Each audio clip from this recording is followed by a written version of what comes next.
代表中原地產啦，多謝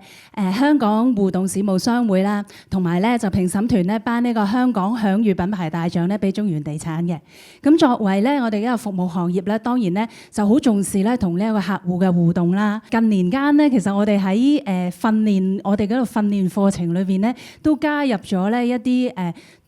即係訓練啲前線嘅同事咧，就係利用呢一個社交媒體咧做推廣，同埋喺線上咧多啲同我哋嘅客戶咧就係溝通互動嘅喎。咁至於中原咧，亦除咗係喺前線嘅同事方面咧，其實我哋自己本身咧都好努力咧去做一啲發展一啲咧工具咧俾大眾啦，可以更加去即係攞到樓市嘅脈絡啦。咁除咗有中原城市領先指數之外啦，咁近年咧我哋亦都係發展出呢一個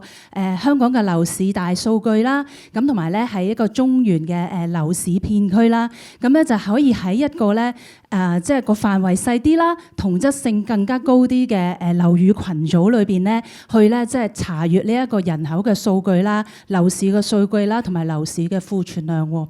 咁至於講到 AI 啦，咁近年咧我哋啱啱最近咧就有一個新嘅產品啊，就係我哋咧就利用咗 AI 嘅模型啦，去做呢一個嘅估算。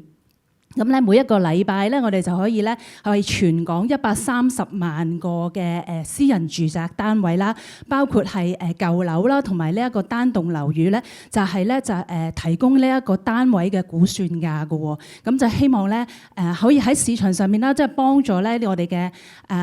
買賣雙方咧，能夠咧喺佢哋嗰即係計劃佢哋嗰個嘅樓宇成交嘅。咁未來咧亦都好希望大家咧繼續支持中原地產啦，多謝。